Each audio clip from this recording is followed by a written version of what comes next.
Shanghai Pocket is a mobile adaptation of the Mahjong Solitaire game craze that would sweep home computers in the late 1980s. Unlike real Mahjong games, which are multiplayer games that play more like poker, Mahjong Solitaire is a single-player game where you must find two matching Mahjong tiles.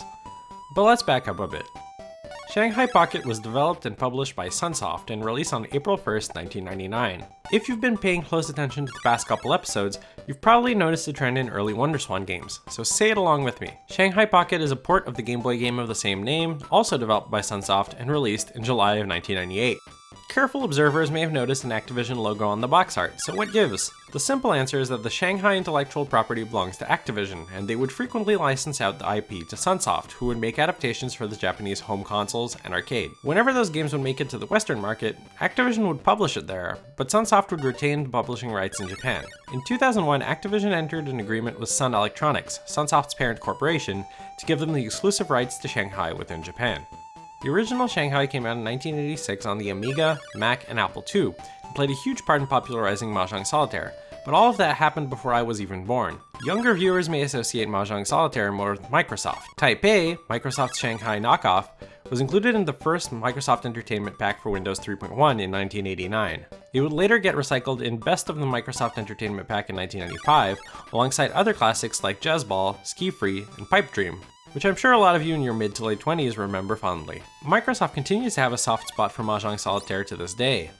Windows Vista and Windows 7 came bundled with a game called Mahjong Titans, an updated Type A with better graphics, and Microsoft Mahjong, a completely new Mahjong Solitaire game, can be downloaded from the Windows Store on Windows 8 and Windows 10. Despite owning the brand to the game that kicked everything off, Activision has been completely absent from this space for a really long time. I guess they have their hands full cranking out Call of Duty games every year.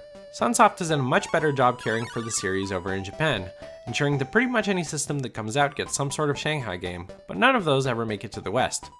As I explained on episode 6 on Mahjong Toryumon, when people think of Mahjong here in North America, chances are fairly good that they're thinking of Mahjong Solitaire. We can thank the popularity of Shanghai and its numerous freeware and shareware clones for that misconception.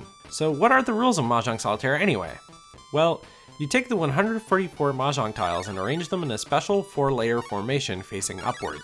There are many variations on this pattern, but the most commonly played is the turtle formation.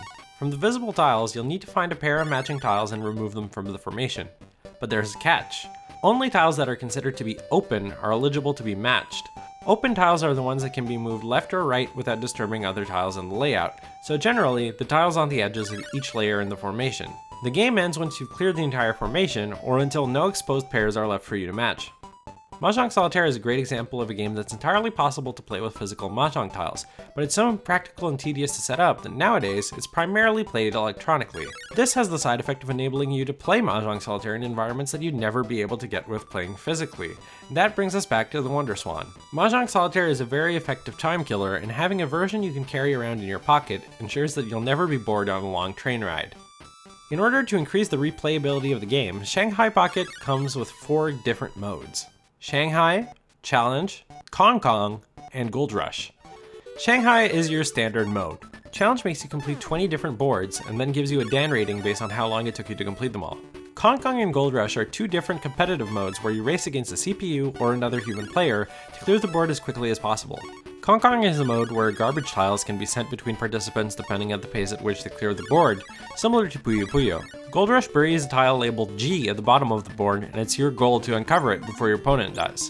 Unlike the original Game Boy release, the WonderSwan screen resolution and aspect ratio actually enabled them to split the screen and display both your board and your opponent's board in those modes. All in all, Shanghai Pocket isn't a game that will wow anybody, but it does the job it set out to do extremely well.